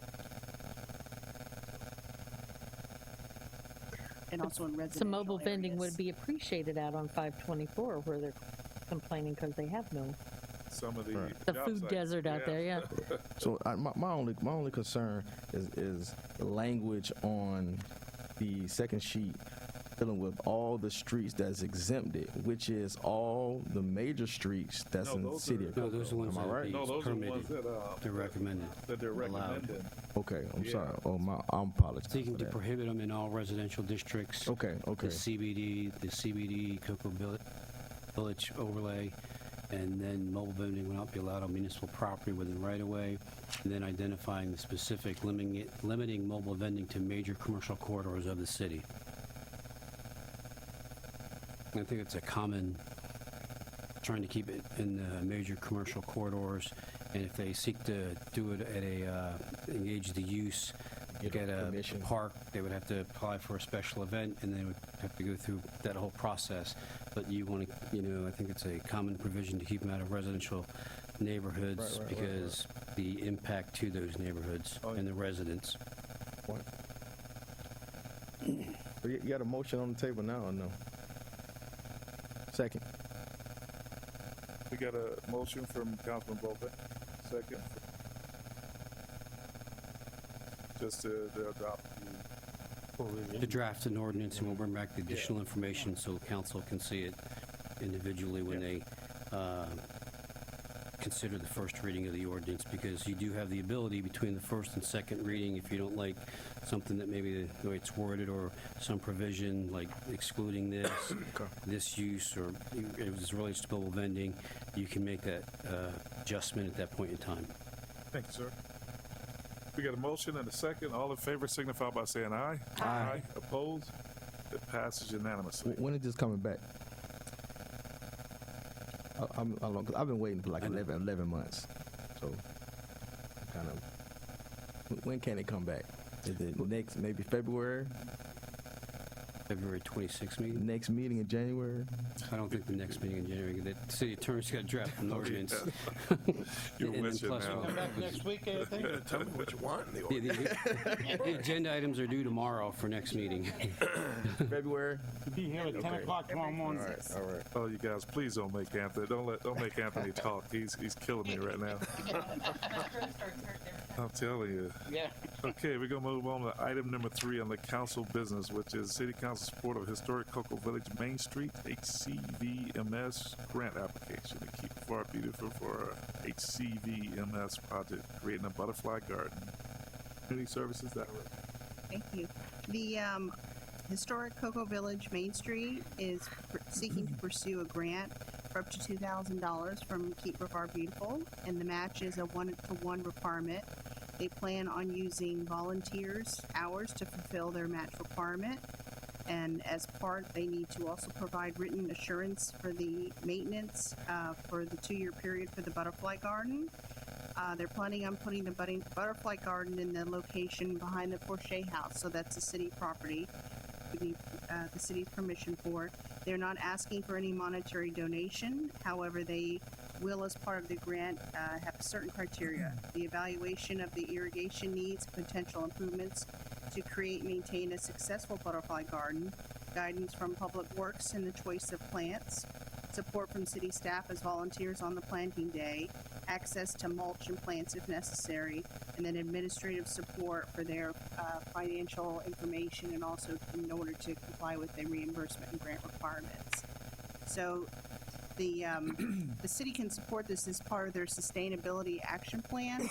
The butterfly garden can be a demonstration garden for growing Florida-friendly plants and would be an excellent opportunity to educate the students in our community about the environment. Thank you, ma'am. So back there where the butterfly chairs are, where we used to have a butterfly garden. I'm going to say I did speak with Linda Gombert from the Sustainability Advisory Committee, and she'd be happy to. She's an landscape architect, and she'd be happy to advise or help with that, as would, I'm sure, other members of that committee. Motion to approve. We got a motion from Councilwoman. Second from Councilwoman Warner. All in favor signify by saying aye. Aye. Aye. Opposed? It passes unanimously. Thank you, Mayor. Thank you. Okay. Item number 4 on the council business, City Council directions on creating a code enforcement lien amnesty program for administrative lien reduction for qualified applicants and liens. It's time to clean some of clean our books up a little bit. But, Chief. Yes, Mayor and Council. This is to, as you stated, to create a lien amnesty program. It would be more directed at city homeowners who may have, through time or whatever, had issues or different things happen, and they could then come in. As we stated down in here, there are some eligibility requirements that we did recommend. And also some other areas of, what the program would encompass as far as how the liens would be reduced. We asked that there would probably be an administrative fee, and then depending on how council feels or whichever way you want us to go with this, we can put that together. Thank you, sir. And you're going to have the final approval on that? I'm not sure how that would work. Again, our goal is to make it as simple as possible for the citizens. I think the program needs to be something where somebody can come in, fill out an application, submit it. We would go through it, look at it, make sure, go out, do the inspections, make sure everything is up to par, everything is done, evaluate whether there's fixed liens or anything else that would go with it. And again, any kind of fixed liens or anything would have to be paid in conjunction with whatever the reduced amount would be. And then the other thing is, the question is a time frame. How long should this thing run? Should it run, for a shorter period of time, a longer period of time? We did talk about you could do it yearly for a period of time and allow people to, again, try to make it as simple as possible so it's not burdensome on them. Sure. And I could tell you, I was as I was going through this, and there was a couple of things in here that I didn't agree with, and quite a bit that I agreed with. And one of the things I saw that the program eligibility is limited to single-family homeowners and non-residential properties where the property owners was the owner of the owner of record at such time the code enforcement action was first initiated. And I know that some of these homes have been either homeowners have passed on and there's a family member that has that property now. So, that's my concern there with that particular item. We could definitely make changes to that, like I said. And then I like the fact that all the administrative fees that the city are out of, I think that should be reduced down to whatever the city's out of. Because this is that one-time shot, for now, Absolutely. And so any cost to the city, any fund and monies that the city's out of, as well as any fees associated with releasing of the liens as well, included in that. And I think it should run for at least, this is all my personal opinion, for at least 6 months. But I think we need to notify everyone that's on the book, with a letter, letting them know that, hey, this is your opportunity. I think that 60 days is enough time to get some folks to pay those 60 to 90 days, but I got 60 days out here. Can we maybe pay those fees? Can we maybe make sure the notice goes out in time to give people an opportunity to maybe, not spend their tax refunds and, save that money to pay these or whatever. So let's just make sure that we give people enough time if they need to save money or plan for it, that they can do that. And this right here is the perfect time with the tax season and all, so that this works out great. The timing is just great, and it's time to start getting some, allowing these folks to reinvest in their homes, in their properties, because these liens have hindered some folks from either getting roofs on their homes or doing some repairs that are needed. So Figure out how big this universe is, how many people will be eligible? Not exactly, but we would go through that as the mayor has asked, and figure out everybody who is eligible, and then make sure that everybody is. And so we don't have any staffing issues with managing it. I don't believe it would be, no. Well, I think we can definitely make it work. No, we talked about it. I think that, I think it's beneficial obviously beneficial to our citizens, and I think it's beneficial to us also to be able to get some of those older liens and stuff off the books. Yes. And then a lot of them, I was looking at a lot of them, there was a lot of high weed and grass. And I know back then we had some serious issues with that. And it's like, man, it just kind of, and I know I was very aggressive back then, because I wanted to clean our city up. And that was one of my goals, to try to clean it up and change our image. And but then I wasn't, at the time, I wasn't considering the fact that, how did they get here? What happened? I didn't know the factors of what happened in their life during that time. And so I had to step back and say, wait a minute, maybe, Sometimes what they need instead of a fine is a neighbor to come and cut their grass. Exactly. Yeah. So, anyway, Mr. City Manager? Yes, Mr. Mayor, just a couple, the eligibility was just not for single-family homeowners, also non-residential properties, but owners of rental properties and repeat code enforcement violators would not be eligible.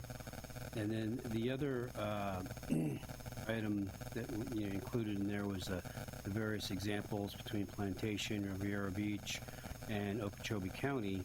And one of the things that I would offer, I had a conversation with Councilmember Koss on this, is these programs are designed in various ways, and you may have a homeowner that is on a limited income. And if you have, like that previous agenda item where there was $46,000 of liens, I think it was, and it was $3,000, they may never be able to raise that. So the city, in the interest, and it is something, a chance to speak with Nancy about, but I know we do income certification, and as we do for down payment assistance, there might be a way to look to build a component in for those residents that don't have the financial wherewithal, but if they paid a straight out administrative fee based upon their maybe they're very low income, and they can't, even with their taxes, they're not going to be able to afford to pay $3,000 out of the pocket. And then our goal is obviously fix it, then obviously it gets it off the books for us, but it lessens the burden on that homeowner. They feel more secure in their home, not knowing they don't have this cloud over their head, this lien. So and as you indicated, Mr. Mayor, I think it was a good example about somebody might be inheriting property and not having the financial wherewithal to satisfy, even if it's an abatement lien, and we've done it in other instances where we have been willing to forgive or lease all the liens. But I would think that if you wanted to do that, I think it would be appropriate that it could be designed if they were income certified to be either extremely low income or very low income, then they would qualify for just maybe that set administrative fee. It would require some coordination. I think, as we discussed it, it was like, I know we do income certification related to when we do down payment assistance with our federal and state programs. If there could be alter something to that and build something in that way, working with code, we might be able to resolve, not just get it off the books, but also resolve the issues. So I'm just offering that out there. If that's something that you all want to consider, maybe allow us to go back and look and see if there's an opportunity to provide some equity for those that just simply don't have, in large measure due to issues of environmental justice or whatever the case might be, they will never have the ability to, pay a $3,000 lien. Maybe they inherited the property and it was left in, it just might be very challenging. Yeah.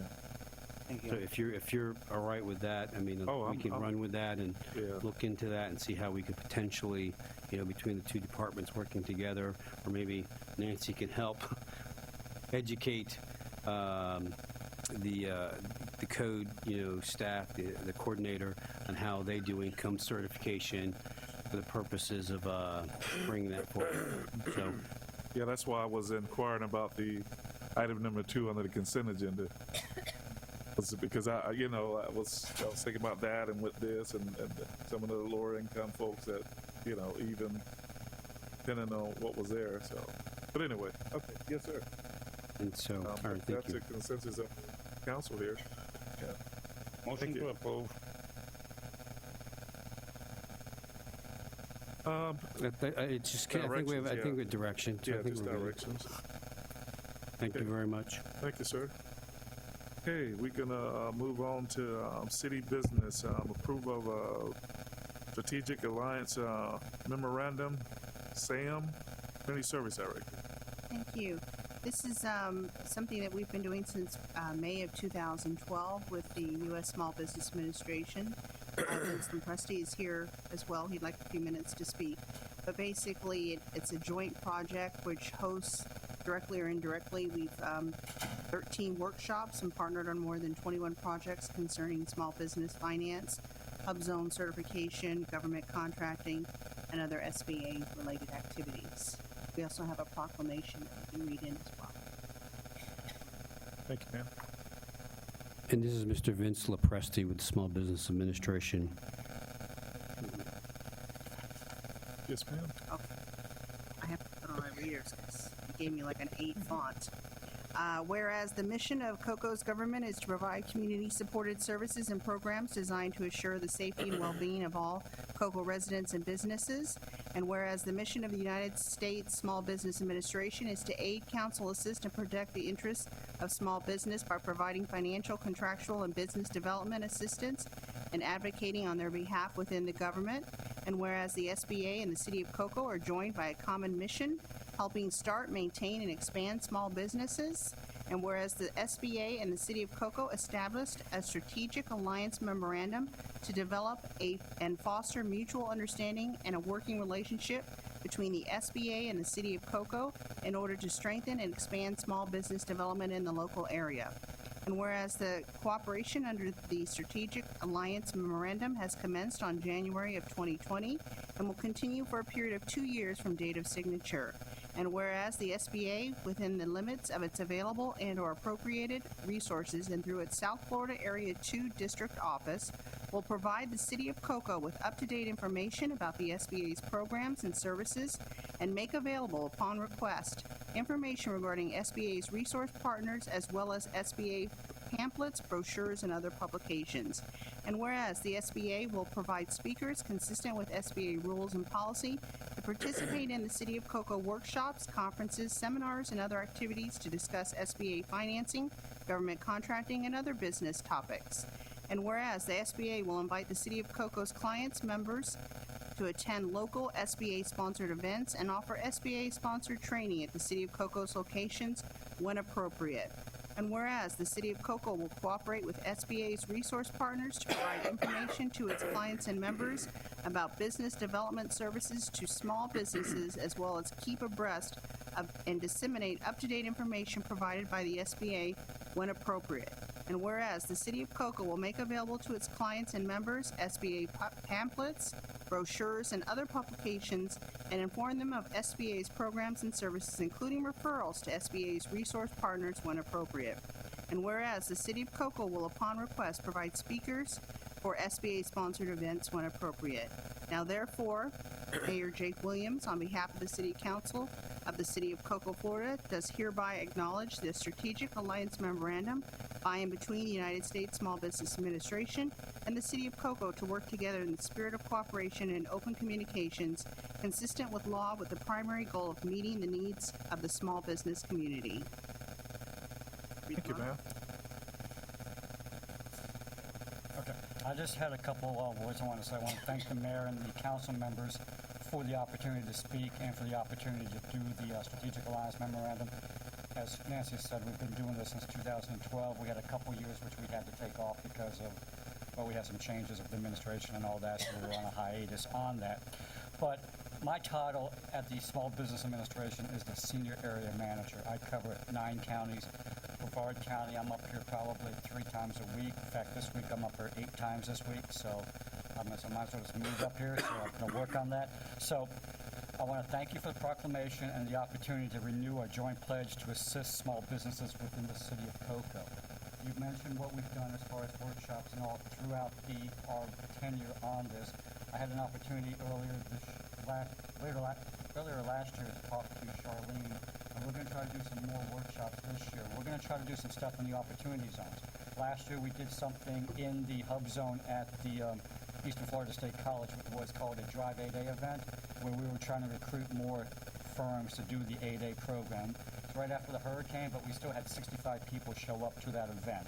So we're looking forward to do more of that, and we're looking forward to helping you guys maybe figure out what we want to do with the opportunity zones and how we and the rest of the federal agencies can work with the city and cooperate to try to bring some more businesses and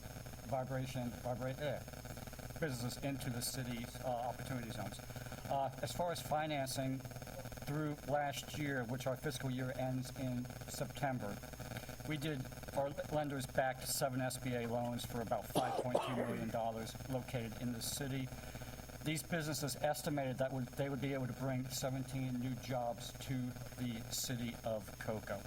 For the last 3 months, through the end of December, our lenders approved 3 SBA-backed loans for about $3.1 million, and these businesses project they will be able to create 10 jobs within the community. Our lenders are very active. I just had some meetings with some of them today, and there are a lot of stuff happening out there with the annexation of the new part up and around the 520 area. There should be some more businesses going there with you guys and Titusville together. There should be a lot of opportunity out there for further growth going forward, and we all look forward to that. The SBA looks forward to continually working with the City of Cocoa to help promote small business success, and I thank you very much. Vince, I have a question. And talked about it before. Do you have specific programs related to minority and women business enterprises?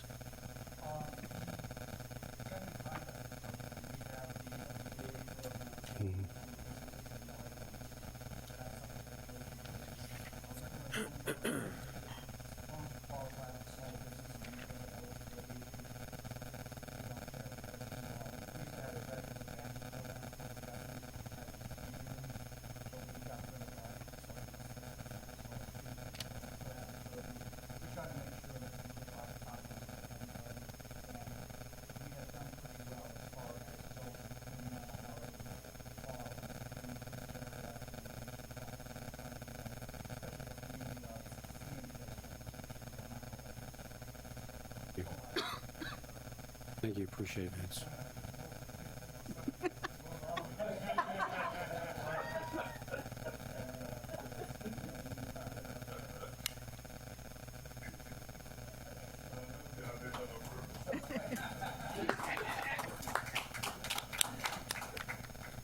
Get your belt.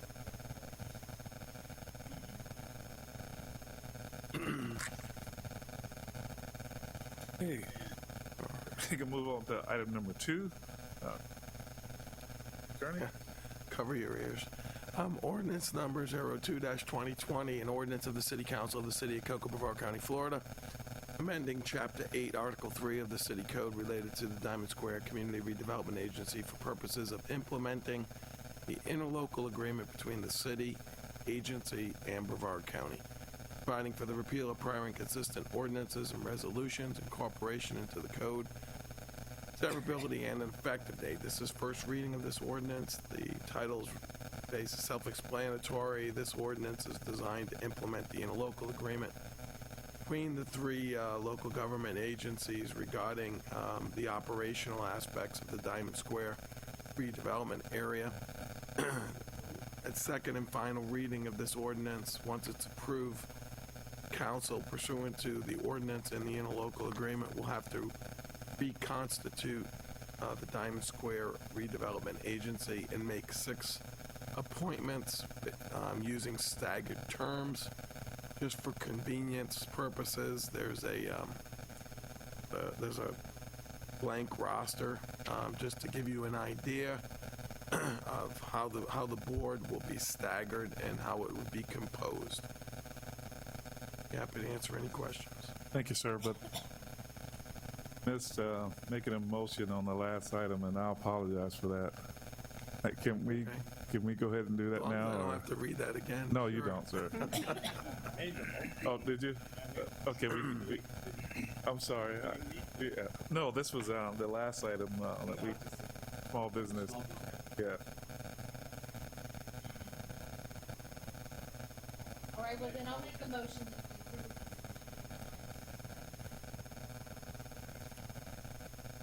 We got a Second. motion from Councilwoman Warner, a second from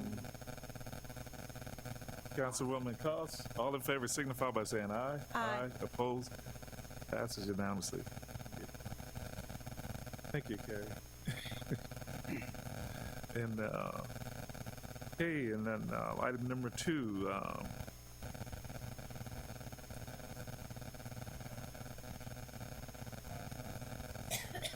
We got a motion from Councilman Bovair, a second from Deputy Mayor Goins with discussion. The worksheet. So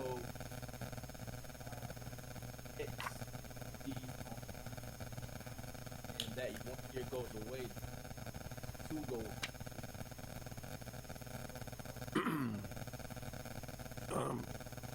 Appointee after. Yeah, there would be, they're only going to get,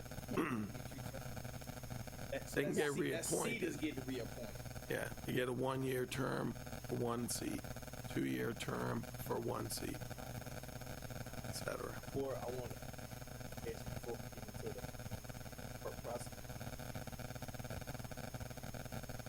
Me, they wanted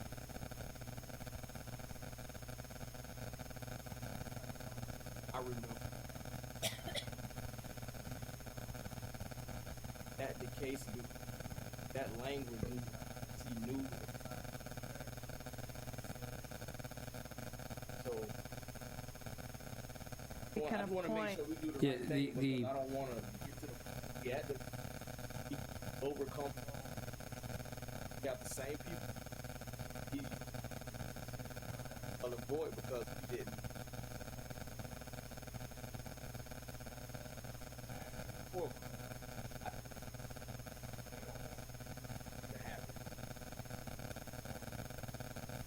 I just don't want to make a mistake. We're in a good position right now. We have 10 years. Make that mistake.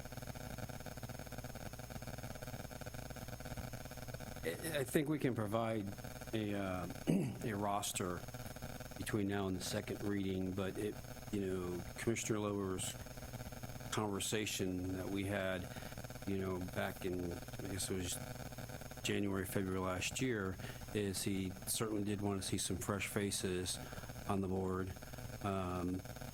With all due respect, I'm not sure this is the board in the county that has run amok or, has been described. But we'll provide a roster because there are actually some new members on there. And there is currently only 6. So that means, so looking at the agreement, it doesn't say new members. You have to just reconstitute the board. You're going to pick 3 members. One's going to be for a 1-year term.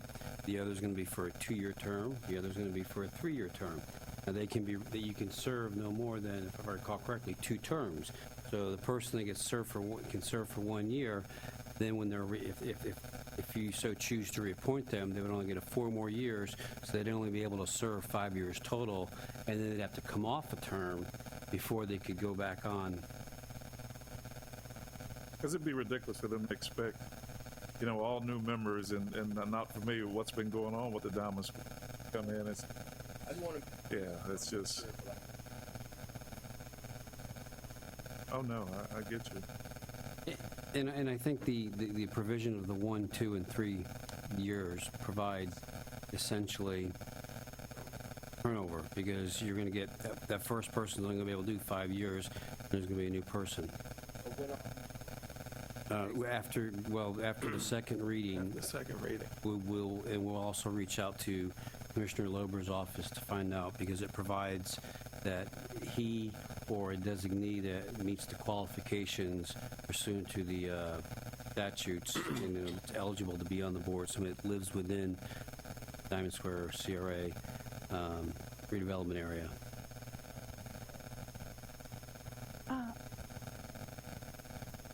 Okay. Get a motion from Councilman Bovair. Oh, there was a motion in a second already. Discussion. Yeah, so all in favor signify by saying aye. Aye. Opposed? It passes unanimously. Okay, we can move on to item number 3, which is a multi-year contract. This item was brought forward by Public Works Director. Yes, this is a highway maintenance agreement. City and FDOT maintain the state right-of-way landscaping to a higher level of service than what FDOT's normal schedule would be.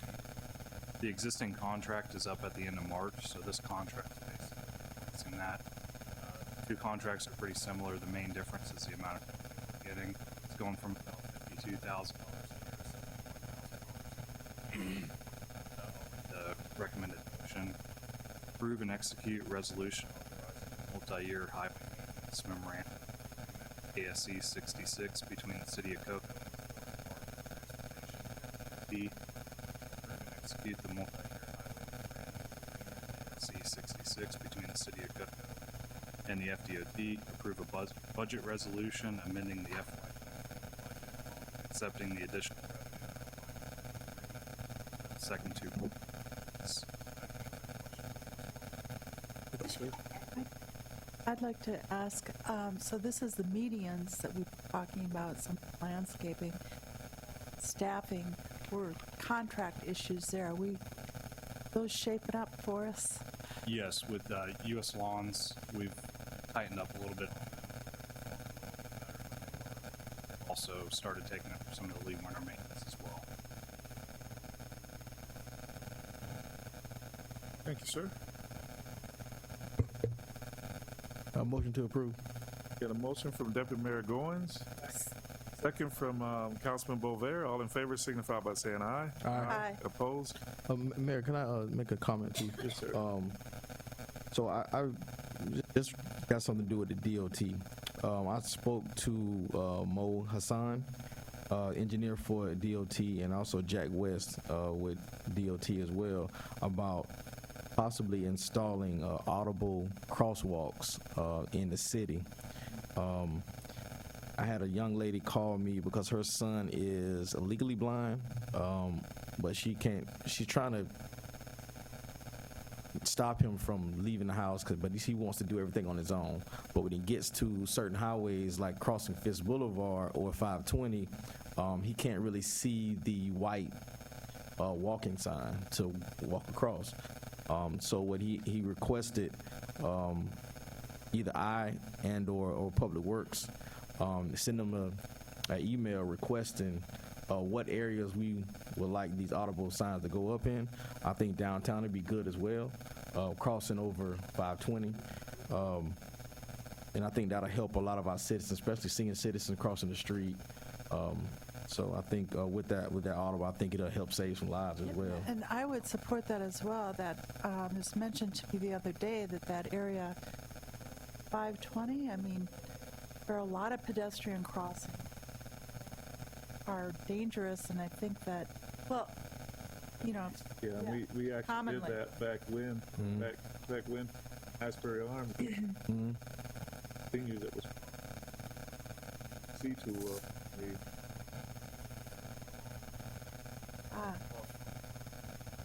And he didn't give me like a limited number. He just said, just address what areas you feel need these particular signs. He didn't say, oh, we only could do 3 or 4. He just said, hey, give me that list. And I had another conversation with him also about some of the turn signals in the Diamond Square area.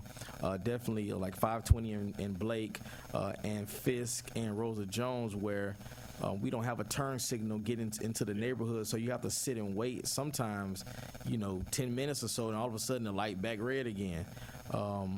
So he also, same request. He said, make the request. He said, more than likely, we might, get it done, might get it approved, but we have to make that request to them for it to happen. So I will send you some of the streets that I know that may need those turn signals, and we'll get that request to them and see what happens. Yeah, so we'll evaluate the areas as well. And one more thing too, I'm really impressed with you. You are very thorough. You answer phone calls and you jump into action, and I really appreciate that. Just let you know that publicly. I made several requests, and next thing I know, I seen forum boards up. So I appreciate that as well, and just as a citizen in general. That's my experience too. Thank you. Yeah. So thank you. And I was going to thank you as well for addressing those potholes. And he's blushing. Yeah. I gave him a list. I guess I talked to Matt and talked to him about some potholes and taking care of right away. We appreciate that. But anyway, okay, we're going to move on to item number 4, approve a national emergency dislocated workers worksite multi-year agreement with the Career Source Brevard. Assistant City Manager. Yeah, this agreement with Career Source Brevard is essentially with funding for natural disasters. They have the ability to recruit dislocated workers as a result of those natural or disasters, and we can then provide a scope of a project, and they go out, they find the workers, and they will rent the equipment, whatever's needed to complete the job. So it's really a good situation for the city. Other cities within Brevard County have utilized their services. This I guess it's mentioned in the item, but they have, since they were so successful in the projects that they've been doing, they were awarded $7 million to use by the end of the fiscal year. So we do have some projects be providing them. It is valid until December 31st, 2027, which is good because if we're impacted by another natural disaster, we call them and they will provide workers to pick up debris, to repaint structures, to clean ditches, whatever it may be. And so it's a really good agreement right now, and it also puts us in a good position in the future. So. We got a motion from Councilwoman Warner. Second from Councilwoman Cost. All in favor signify by saying aye. Aye. Opposed? Passes unanimously. We got a motion to adjourn from Councilman Bover. Second. Second from Deputy Mayor Goins. All in favor signify by saying aye. Aye. Aye.